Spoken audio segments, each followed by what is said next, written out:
from the EOC side of it. We were over in the new EOC and I think it worked out very good. Plenty of room for the people that was in there. We had enough room for additional people if they would have reported to the EOC. So the new EOC is definitely a huge plus for us. I'll let Dustin talk about the exercise. I apologize that we had to jump ahead, but the state fire marshal is going to be in the county and we're going to be meeting with him after this meeting. Good morning. So as Director Koch said, we did hold our exercise the full scale. So just some highlights. We had 17 different agencies involved, 6 local, 6 county, 3 state, and 2 national. There was over 70 personnel involved in the entirety of it, which lasted for 3 hours. We allotted for a longer time period for the exercise, but the emergency services were ready beforehand. So we started early and then they were knocking off a lot of the key points that we needed to touch on fairly quickly, which is a good thing. So they were well ready for that. We had 4 different locations: 911 dispatch, our EOC, the Cactus Road well pad, and then Delaware Fire Department served as the Altman Hospital. Altman Hospital brought their decon unit, the mobile one, set it up. It was very well done. They were very happy. Spoke to them yesterday. They were very happy to be involved in that, the exercise. A special thank you. We had evaluators come from 6 different counties: Carroll, Columbiana, Holmes, Portage, Stark, and Tuscarawas. So every 4 years we have 12 objectives that we have to meet. It takes those 4 years. We did all 12 objectives in 1 year. We thought we wanted to test the whole plan, see what we could do on a large scale. So within those 12 objectives, there are 5 to 10 criteria that we have to meet, little focal points. So we were looking at anywhere from 60 to roughly 120 focal points within those 12 objectives. We are very confident that we passed all 12. Speaking with Northeast Ohio, EMA rep, and the evaluators, very confident that we passed all 12, which is a good accomplishment. Furthermore, because we passed those 12, we're very confident in the capabilities and the effectiveness of our local agencies, whether it be local, county, state, that we can all come together. So that was very good to see. Just last thing is, this took several months of work to make this exercise come together because of the size, scope, type of emergency, a lot of coordination, a lot of moving parts. So there was a lot of positive outcomes, some minor feedback that we're going to be able to tweak plans. Different departments are going to be able to go back and train on, but very manageable feedback on things that need change. So well done by everybody that was involved. Really appreciate it. All I have. Any questions or comments for either of them? Okay, thank you very much. Thank you. Have a good day. At this time, we have Chris Jones from Wickert Insurance. Wickert Insurance. Not McFadden anymore, so. Oh, it says it on the sign. Yeah. And Allie Redmond from Corsa here for annual Corsa renewal. You have the floor. Thanks for having us, as always. I do want to, every year I like to thank the ladies clerks. They always great assistance throughout the entire year. They don't know the answer, they find it out for me. So I just thank them again, so that I will take care of the details. Okay, well, yes, welcome. Glad to see everybody this morning. Glad to be here. I had given you a program update just so we can kind of follow along with something instead of me just throwing out numbers at you. So this year with the Corsa renewal, the last 3 years, as you are all aware, we have seen around a 10% increase each, over the last 3 years. And this year, and that was just due to the reinsurance side of things. The pool, we've been talking, the pool here in Ohio has been doing well in doing the risk management services that they can do to help mitigate their risk. But we were just getting hit with reinsurance increases each year. And that was just the national piece of it. Everybody wasn't just us in particular. But like I said, that is where we saw our increases. We're starting to see though, the reinsurance figures starting to kind of flatten out a little bit. And so I was excited when the board of directors were able to just have a pool increase of 5% this year. And I know it's 5% still, but the way things were trending the last 3 years, I was very happy to see this. And so just specific to Carroll County, I'll kind of go over your net premium contributions and start there. But if you have any questions, just, please ask. So your 2025 net premium is the 243,205. Then we need to look at your 2025 annualized number, and the annualized number is part of the program with Corsa is any changes made throughout the year, you are not intermittently billed for. But we have to true up as if we did bill you just to get that a correct comparison for the following year. So your annualized number is the 244,000. So then your net premium this year is 256,258. So you're right there at that 5% wide increase. And so obviously we're doing phenomenal here in Carroll County. Your loss ratios are really good. Even with that 5%, all you're really seeing is just that natural trend of things on your exposure side. So yeah, really great. I do have to give you kudos. I will let you know you were our first premium to be received this year. So thank you for that. Yes. Did we get a prize for that? I think you should. Get gold star today. The next piece I'd like to go over is and it's really just for your notes, is the exposure overview. I think it's nice, we can talk premium dollars and so forth, but a lot of times, unless you're actually working, with your statement of values and so forth on a daily basis, you don't really realize the total value that commissioners insure. And so as far as your total insured value, you have 134.6 million that you're insuring this year. And that's a big number. You can see your payroll figure, and then even your autos, and then your deputies and detainees. Those are the 5 areas that Corsa rates their members on. So that's why I pick those line items. And deputies and detainees, deputies, that law enforcement liability, that we're still seeing kind of increasing each year. It's, just the nature of the business and what they do. And so unfortunately, they're just a little pricey to insure too. But like I said, you're still at that 5% overall for the year. Now, one of the great things about being in the pool is the return to member equity. And so this year, as far as credits, you will see you had a dividend of 21,656, and that pretty much just how long you've been in the pool. So since 1989, the pool began in 1987, but I'd say you guys, it's been around long enough, kind of forefathers right there almost. We've had a great relationship and we do appreciate the longevity. Now, the piece that you do have to work for is the loss control incentive program. Each year, we bring that out to our members, have some criteria to it, hopefully twofold, hopefully to help mitigate some risk that will help your claims experience down the road, but also give you a little bit of credit on your invoice too, bring some money back to the county. And, again, we know it is an ask. Getting everybody together to do some trainings, getting employees to do their training piece. I know everybody, we're focused on auto and cyber. I hate to tell you, it's probably auto and cyber again this year, but we do take the time each year to look to see where trends are going as far as claims. And probably the last 4 or 5 years, those have been the 2 topics. So we just still are trying to get the trainings out there so people can, be mindful in those areas.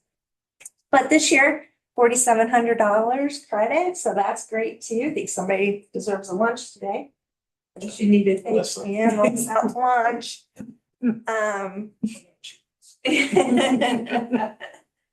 So total credits on your invoice were 26,369. So again, I think that's, a great relationship with the pool that we're in, is we're able to bring back some money to to our members as far as credits. Okay, so far so good. As far as the loss control incentive program, is that like the maximum we can get? Actually, there were a couple of items that were missed this past year, so you did get the full credit, no. Okay. But we can go over the other, yeah, but we're starting new. And two, with that, if you are finding that maybe there is something that you're thinking of, there's just, you're looking at the requirements. And you think, oh, I'm not sure we can hit that this year. So Aaron Shirley is your new person taking over for Jim. Let him know that, because a lot of times we can maybe, switch something up that would maybe help you in getting that credit back, or, getting full credit. So always keep in touch with the cost control consultant too, because maybe we could tweak it for you. And just tell them Ally said that. I'm putting some out there. Yeah, no, I'm teasing, but yeah, because sometimes, we really do try to make it so it is a valuable training for all members. And then if we see that a member is trending maybe with a different area, we will bring something out special in that case. But again, if you're looking, you're like, maybe this one little thing we maybe can't do this year, it's worth an ask, I guess is what I'm saying. Okay. Cyber. Okay, still on cyber. Every year, cyber, ever-changing landscape of cyber, even as far as the insurance world. Every year, something changes. Just so you're aware, we had a cybersecurity meeting yesterday. Did you? Oh, I should have been here 2 days ago then. So you could have talked about this. That's great, though. That is good. So probably 3 or 4 years ago, we started laying the groundwork with multi-factor authentication, because we were seeing that out in the commercial world. If you apply for a cyber policy, that's one of the requirements they want to see, that you check that box for MFA. So we knew it was going to come probably to our members at some point in time, that we would need it implemented also. So we've been able to kind of tread water for the last few years. Well, this past, when we were getting ready to do the renewal for this year, our carrier came to us on our cyber policy and said, okay, we need you guys to have MFA. And they were like all or nothing, like all of our members or,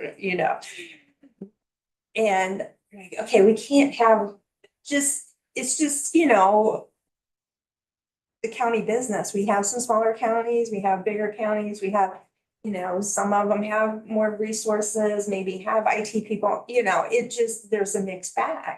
So to just say all or none, we couldn't do that. So John Brownlee and the board went back to the carriers and said, hey, can we do something else? So they came up with a tiered plan, which has been perfect.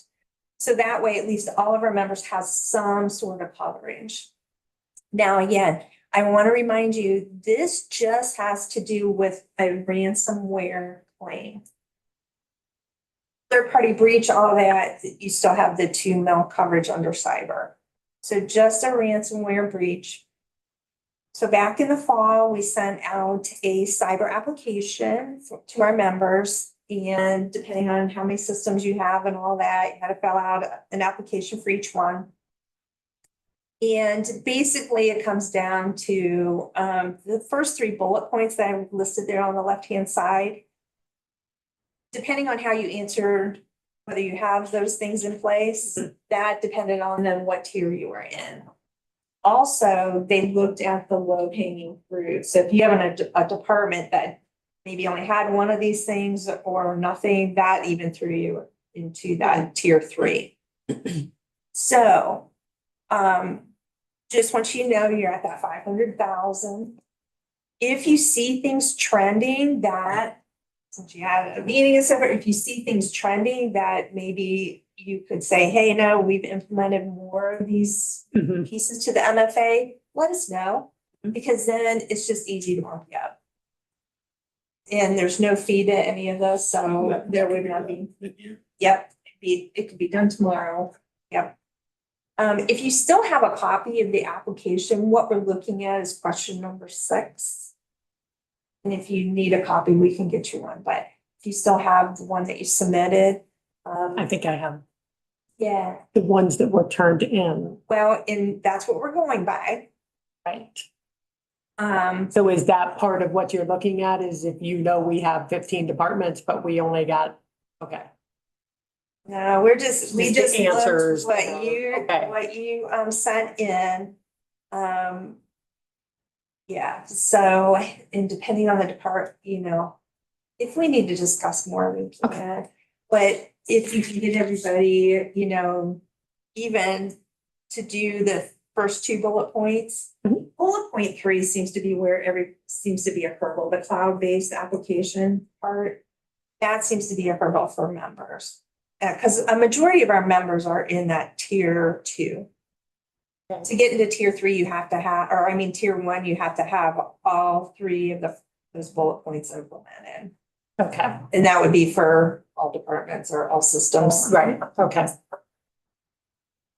So, but if you find, hey, we can get, the first 2 bullet points, we've got implemented everywhere, then that would throw you up into the tier 2. But again, we're talking ransomware. Knock on wood, hopefully, you're safe. It'll all be good, but just wanted to let you know that. So with that, our 2 grants this year, again, cyber, and then we have our law enforcement, but cyber. So $5,500, which you applied for last year and received.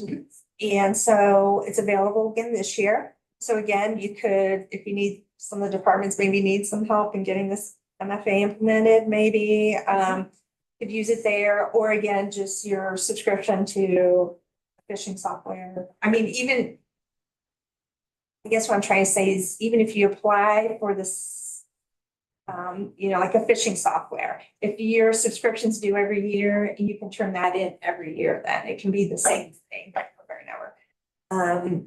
So just want everybody to be aware of that, and that's a good. We have a plan for it.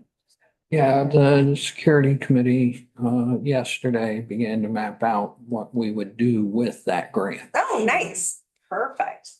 And that's awesome. That's what we like to see. So, no, great, yes. So yes, just don't forget to apply for that.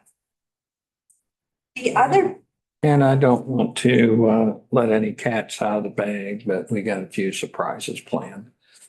all right. Bob likes surprises. Yes, well, great, good deal. Well, if we can be of any help, let us know.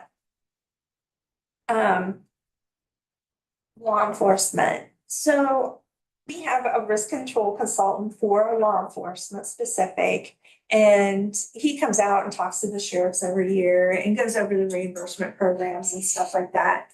But I like to, during our renewal meetings, just let the commissioners know what's available, just in case maybe might hear some chatter, looking to buy some backing cams or something, and say, hey, have you checked with Corsa? They might have a reimbursement for that. A lot of times it doesn't cover the whole cost of the item, but it's still a return number equity back to the members and, cover some of the costs.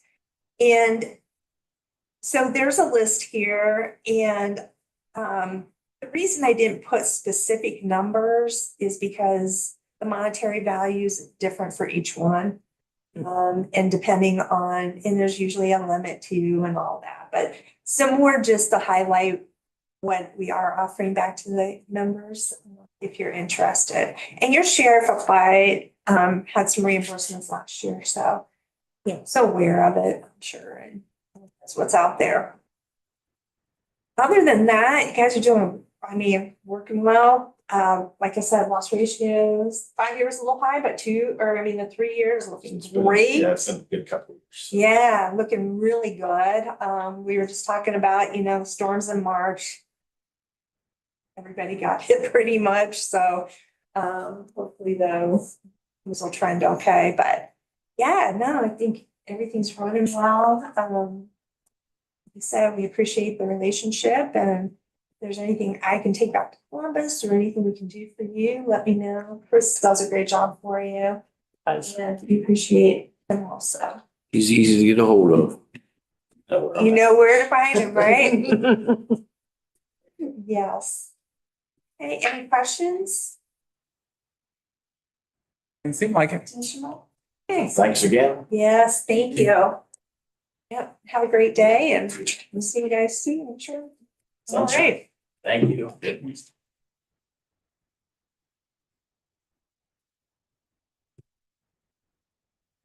Next on the agenda, we have a proclamation for Military Appreciation Month. Commissioner Workner, I understand you have the proclamation you'd like to read? I do. We have a number of military serving from Carroll County as well as veterans. So very appropriate. So this proclamation is for Military Appreciation Month. It's May 2026. Whereas the United States of America owes a profound debt of gratitude to the brave men and women who have served and continue to serve in the armed forces. And whereas these individuals, along with their families, have made significant sacrifices to protect the freedoms and liberties cherished by all Americans. And whereas May has been nationally recognized as Military Appreciation Month, providing an opportunity for citizens to express their appreciation for the dedication and service of our military community. And whereas Carroll County is home to numerous veterans, active duty service members, reservists, and military families who contribute to the strength and resilience of our community. And whereas it is fitting and proper to honor and recognize the contributions of our military personnel and to encourage public acknowledgement and support for their service. Now, therefore, the Board of Commissioners of Carroll County, Ohio, does hereby proclaim May 2025 as Military Appreciation Month in Carroll County, Ohio, and urges all citizens to honor and recognize the service and the sacrifices of our military members and their families. At this point in time, I would like to make the motion to proclaim May of 2026 Appreciation Month for our military. So moved. Well, Bob made the motion. I make Second. a second. Second. Those in favor say aye. Aye. Aye, motion carried. Thank you, Bob, for reading that. Do we have a clerk's report? Couple things I want to share. First of all, I want to advise that the health department has free community resource boxes set up in several locations around Carroll County. Free items include toothbrush, toothpaste, deodorant, soap, shampoo, vitamins, formula. A list of box locations is on the health department's Facebook page, and I will also share that to the commissioner's Facebook page. Secondly, I want to let residents know that the Suburban Garden Club is having a plant and bake sale this Saturday, May 16th from 9 a.m. to 1 p.m. at 1148 Derringer Avenue in Carrollton. The club will be selling beautiful perennials, vegetable plants, and baked goods, as well as they'll be having conies, hot dogs, and chips. They will also be selling a raffle ticket for a concrete directional sculpture. And lastly, I just want to let residents know that the Ohio Power Siting Board announced that it will host a local public hearing on May 21st at 6 p.m. at the Carrollton Elementary School at 205 Scioto Road Southwest to gather input on a proposal from Chestnut Run Energy LLC. And that's all I have. Thank you. Any questions or comments for the clerk's report? Hearing none. Commissioner Leggett. Yeah, I got a couple updates, over at the annex, the OSU extension office, the windows are getting put in today. Bonkers there installing them. Hopefully have that wrapped up in a couple of days. And the cement pad out back in the annex building for the transformer was poured yesterday. So waiting to get the transformer set on there and AEP to get the pole set, so other sheets can finish up the electric. That's all I have. Thank you. Commissioner Workner? And just a question, I saw some work transpiring at what looks like the coroner's new office. Yeah, there's a little bit of work that's been done in there. It's not done, but it's headed that way. When do we anticipate those offices will be ready for the coroner? Can't answer that at this time. Still weighing out the options for the rest of the offices that's supposed to go back in that side. Okay. Thank you for the update. And the cybersecurity meeting yesterday, and as previously discussed, the committee looked through the items for the grant that we just presented today. As well as a few other items of business we needed to take care of. And tomorrow we have our tip, Anything else? not at this time. I'd like to just announce that the Carroll County Chamber of Commerce and CVB and the Carroll County Board of Commissioners are still working together on the America 250 events for Carroll County. And we're going to create an America 250 passport of events for the county. So if an organization or business or community group is planning any America 250 themed events and would like to be included in the passport, please email Chelsea, the chamber director, chelsea@carrollcountyohio.com, with the following information: your event date, time, location, and details. We look forward to showcasing all the exciting events happening throughout Carroll County as we celebrate America's 250th anniversary. There. So I have a question. Yes. I'm giving away my age here, but I remember the 200th very well. And in Carroll County, we had businesses that tried to participate with various items that were homegrown. And they learned that they couldn't distribute them due to some sort of licensing problems. If there was a business that wanted to do a 250 themed item, are they prohibited from doing so? You mean creating something themselves and selling? Yeah. I can't answer that. I don't know if the 250, imagine the 250th logo is copyrighted. But I think the theme of 250 would be eligible. So if somebody wanted to use that logo, how would they go about that? Is that They something? would need to get research? permission from the state of Ohio. 250. Council or whatever it's called. I mean, I have a contact person if somebody would want that to find out. They can contact our office and we can give them that information. All right, just wanted to get that out there because there were businesses that tried to participate in the last round. At this time, I would ask that for a motion to enter into executive session for ORC 121.22 G1 to consider the employment, dismissal, discipline, promotion, demotion, or compensation of a public employee or official. So moved. Second. First and second, any discussion? Roll call vote? Commissioner Leggett, Yes. Commissioner Workner, Yes. Commissioner Majewski. Yes. Sorry. Yes, at this time, we are now in executive session.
Okay, are you guys, we're back on now. Let me start the recording back. Okay, Time is it? sorry, it is 9:52. 9:52. We're back out of executive session. No action taken. Anything else before the board? Hearing none. Need a motion to adjourn, please. Make that motion. I'll second. Those in